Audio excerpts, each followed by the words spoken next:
Hello दोस्तों, स्वागत है एक बार पुनः आप सभी का अपने इस YouTube चैनल टॉपर गैलेक्सी में। दोस्तों इस वीडियो पे हम लोग बात करने वाले हैं क्लास 10 हिंदी के अंतर्गत जो आपका संस्कृत खंड है यानी कि संस्कृत दिग्दर्शिका जो आती है, इसमें मैं आपको यहाँ पर दो ऐसे महत्वपूर्ण गद्यांश बताने वाला हूँ और जिनमें से एक गद्यांश को आपको अभी सॉल्व करके बताऊंगा जो कि आपका 7 नंबर का टॉपिक है। तो यहाँ पर सारी चीजें बिल्कुल अच्छे तरीके से कवर होंगी, जैसे कि मतलब यहाँ पर जो आपका अनुवाद है और जो मतलब यहाँ पर आपका जो संदर्भ है सारी चीजें कवर करेंगे। तो चलिए यहाँ पर देखते हैं। सबसे पहले आपका जो एक इंपॉर्टेंट है वो आपका आता है नंबर 1 जो आपकी पहला चैप्टर है आत्मज्ञा एवं सर्वज्ञा। ठीक है, तो इस चैप्टर से आपको एक काफी ज्यादा इंपॉर्टेंट मैंने लिया है जो कि मतलब यहाँ पर आपका आता है। जैसे कि बात करें कह रहा कि याज्ञवल्क्य की उवाच, मतलब इसको देखिए आपको कहीं पर टिक कर लेना। जैसे कि आप लोग क्वेश्चन बैंक से पढ़ाई करते हैं तो उसमें आप लोग इसको जो है टिक करके और अच्छे तरीके से पढ़िएगा, है ना। और इसके अलावा मैं आपको एक जो है सॉल्व करके बता देता हूं कि बोर्ड एग्जाम में इसका संदर्भ कैसे लिखना है और साथ ही हिंदी अनुवाद में वह कौन सी चीजें हैं जो कि आपको सम्मिलित करनी। क्योंकि देखिए जो एग्जामिनर होते हैं वो आपकी जो है डायरेक्ट जो है कौन चीजें देखते हैं। जैसे कि बात करें यहाँ पर उनको मतलब इतना ज्यादा समय नहीं रहता, अभी उनके पास भी एक लिमिट होती है। मतलब कॉपी जैसे चेक करना है तो उनके पास एक लिमिट है कि इतनी कॉपी एक दिन में चेक करनी है और इसके अलावा इतनी कॉपी दी जाएंगी। तो मतलब वो थोड़ा सा मतलब जल्दीबाजी करते हैं, ऐसा नहीं होता। तो मतलब कॉपी अच्छी तरीके से चेक होती है, लेकिन थोड़ा सा आपको भी उसमें कुछ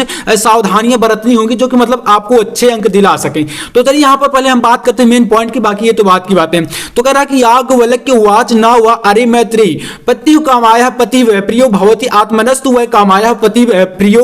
इसके बाद यहाँ पर भवति न व अरे जायायः कामाय जाय प्रिया भवति आत्मनस्तु वै कामायः जाय प्रिया भवति न व अरे पुत्रस्य वित्तस्ते च कामाय पुत्रो वित्तम व प्रियम भवति आत्मनस्तु वै कामाय पुत्रो वित्तम व प्रियम भवति। देखिए यहाँ पर आपके पास यह एक प्रकार से संस्कृत का कुल गद्यांश है। अब इसका क्या करना पड़ेगा, आपको जो है संदर्भ लिखना पड़ेगा और इसके अलावा हिंदी में अनुवाद करना पड़ेगा। तो इसको आप लोग देख लीजिएगा। अब बाकी मैं आपको एक करके बता देता हूं। जैसे हमारे पास यहाँ पर है कि संस्कृत से साहित्यम सरसम व्याकरण सा सुनिश्चितम तस्य गद्ये पदे चालालित्यम भावबोध सामर्थ्यम आदतीय श्रुति माधुर्यम वर्तते किम न बहुना चरित्र निर्माणार्थ यादृशी सत्परिणाम संस्कृत वांग्मयम ददाति न तादृश्यम किंचित मूलभूतानाम मानवीय गुणानाम यादृशी विवेचना संस्कृत साहित्य वर्तते न अन्यत्र तादृशी। देखिए ये आपको बहुत ज्यादा महत्वपूर्ण है। अब इसमें यहाँ पर मैंने 2 लिए हैं तो इसको आपको अपने से करना है। ये मतलब यहाँ पर देखिए 2 अगर आप कर लेंगे तो 7 नंबर तो यार पक्का समझिए। इसके बाद यहाँ पर मैं आपको इसको जो है करके बताता हूँ। यहाँ पर ये आपका संस्कृत भाषा या महत्वम जो चैप्टर है उससे लिया गया है, तो आपको बहुत ही अच्छे तरीके से इसको देखना है और काफी ज्यादा बार रिपीट हुआ है।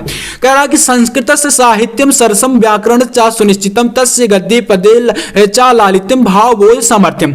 मतलब दोस्तों सबसे पहले हम बात करते हैं कि इसका संदर्भ कैसे लिखना, क्योंकि संदर्भ और जो आपका हिंदी अनुवाद है दोनों मिलाकर आते हैं 7 नंबर के लिए। 2 नंबर का संदर्भ रहता है। तो संदर्भ में देखिए क्या करना है, यहाँ पर आप लोग लिखेंगे प्रस्तुत गद्यांश। यानी कि देखिए अगर आपका श्लोक दिया रहता तो क्या लिखते, वहां पर आपको पद्यांश लिखना होता। लेकिन ये क्या है, आपका यहाँ पर श्लोक तो है नहीं, ये आपका चैप्टर से लिया गया, तो इसलिए यहाँ पर आपको इसे जो है गद्यांश बोलेंगे।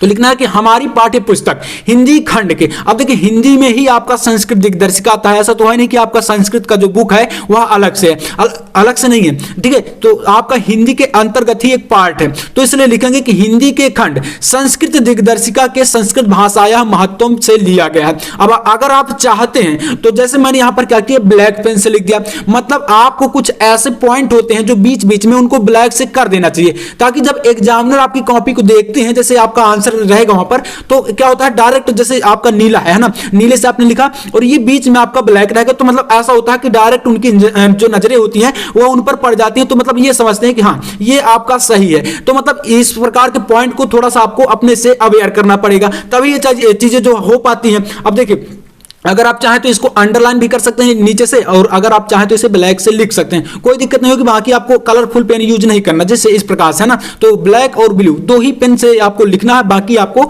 यही तरीका होता है, ज्यादा नहीं लिखना। अब काफी सारे जो है कमेंट मेरे पास आ रहे थे कि जैसे खंड काव्य की बात करें, मैंने आपको एक जो है कहानी लिखकर बताया था जैसे पंचलाइट हो गया, तो उसमें कमेंट क्या आ रहे थे कि भैया जो है 80 शब्दों में होता है और हम जो है उसको 100 शब्दों में या 100 से ऊपर लिखेंगे तभी क्या हमें पूरे नंबर मिलेंगे। तो ऐसा बिल्कुल नहीं होता। क्वेश्चन की देखिए एक लिमिट देखी जाती है और इसके अलावा आपको वहां पर कुछ भी बेकार की चीजें लिखते हैं तो उसके नंबर नहीं मिलते। आप कितना सॉलिड आंसर दे पाते हैं इस चीज के नंबर मिलते हैं। तो इसलिए ज्यादा से ज्यादा कोशिश करनी है कि एक निश्चित शब्द सीमा के अंतर्गत ही सारे आंसर देने हैं और बिल्कुल वहां पर कॉपी भरने की कोई जरूरत नहीं। कॉपी भरने से नंबर नहीं मिलते, उसका आंसर देखा जाता है। क्योंकि देखिए जो कॉपी चेक करते हैं वो एक प्रकार से उनको बेवकूफ नहीं बनाया जा सकता, क्योंकि यार उनका यही काम रहता है। तो इसलिए आप लोग ध्यान दीजिएगा, अगर एक कॉपी होती तो वहां पर ये हो जाता कि हाँ चलिए भर दिया, क्योंकि उनको डेली करना है, हर प्रकार से कॉपी चेक करते हैं और हर मतलब यहां पर समझ सकते हैं कि यार कई दिनों तक चेक होती है तो मतलब उनको रट जाता, तो आप उन्हें बेवकूफ नहीं बना सकते। तो इसलिए ध्यान दीजिएगा। तो ये आपका इस प्रकार से संदर्भ लिखना है और इसके अलावा हम बात करते हैं यहाँ पर इसके अनुवाद की। अनुवाद में देखिए किस प्रकार से आपको यहाँ पर इस प्रकार से हेडिंग डालना है, बाकी आपको ब्लैक पेन से डालना है, ये आपको पता ही है। तो यहाँ पर पढ़ेंगे कि संस्कृत से साहित्यम सरसम, जो संस्कृत का साहित्य है ये किस चैप्टर से, तो संस्कृत भाषा महत्तम चैप्टर से बहुत ज्यादा महत्वपूर्ण है। तो कह रहा है कि संस्कृत से साहित्यम सरसम, कह रहा है कि संस्कृत का जो साहित्य है वह एकदम सरस है, यानी कि आसान है। ठीक है, सरस का मतलब आसान है या सरस है। इसके बाद है कह रहा है कि व्याकरण से चा सुनिश्चितम, जो इसकी व्याकरण है वह क्या है, सुनिश्चित है या कहें तो निश्चित है। और इसके बाद है तस्य गद्य पद्य चा लालित्यम भाव बोध सामर्थ्यम अद्वितीय श्रुति माधुर्यम चा वर्तते। अब देखिए इसमें क्या है, तस्य का मतलब इसके या उसके। ठीक है, तस्य का मतलब क्या होता है संस्कृत में, या तो आप कह सकते हैं उसका, या तो मतलब जिस प्रकार से आपको वाक्य में उपयोग करना हो वैसा कर सकते हैं। तो तस्य गद्य पद्य मतलब उसके जो है इसके या उसके बोल सकते हैं यहाँ पर।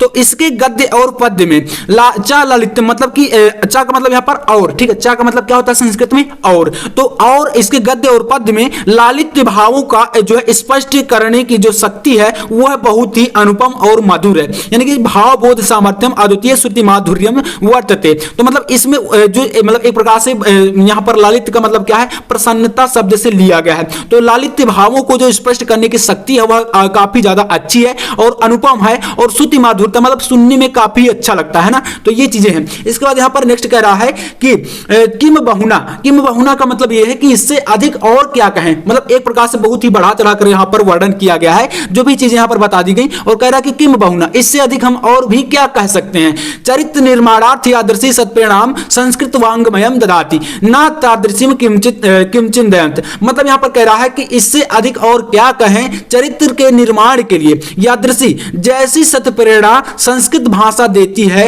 वैसी सत्प्रेरणा कोई अन्य भाषा नहीं देती, यहां पर यही बताया गया। तो मतलब कि एक प्रकार से संस्कृत को बहुत ही अच्छा बढ़ा चढ़ा के वर्णन किया गया है। इसके बाद है मूलभूता नाम मानवीय गुणा नाम, ठीक है, यादृशी विवेचनाम संस्कृतम साहित्य वर्तते ना अन्यत्र तादृशी, मतलब जो मूलभूत नाम गुणा, मतलब यहां पर यह कहा गया है कि देखिए चरित्र के निर्माण के लिए तो संस्कृत का हमने यहां पर उपयोग किया। इसके बाद कह रहा है कि जैसा विवेचन, ठीक है, जैसा विवेचन संस्कृत भाषा देती है मौलिक गुणों को, यानी कि मूलभूत नाम मौलिक गुणों को और मानवीय गुणों को, ठीक है, जैसा विवेचन मतलब प्रदर्शित करने के लिए जैसा विवेचन जो है संस्कृत देती है वैसा अन्य किसी मतलब साहित्य में नहीं है या अन्य किसी लैंग्वेज या भाषा में नहीं है। ठीक है, लैंग्वेज आप वहां पर मत लिखिए यार ये संस्कृत है। ठीक है, तो यहां पर आप समझ सकते हैं। तो मतलब यही चीजें हैं, बाकी इस प्रकार से आपको लिख देना। कुछ चीजें ऐसी भी होती है जो कि आपको अपनी लैंग्वेज में लिखना, अपनी भाषा में कन्वर्ट करके ज्यादा से ज्यादा कोशिश करिए। बाकी ये नहीं होता कि आपको जो बुक में दिया गया है वही चीजें आपको वहां पर जाकर उतारनी है। वो चीजें देखिए किसी को भी याद नहीं रहती,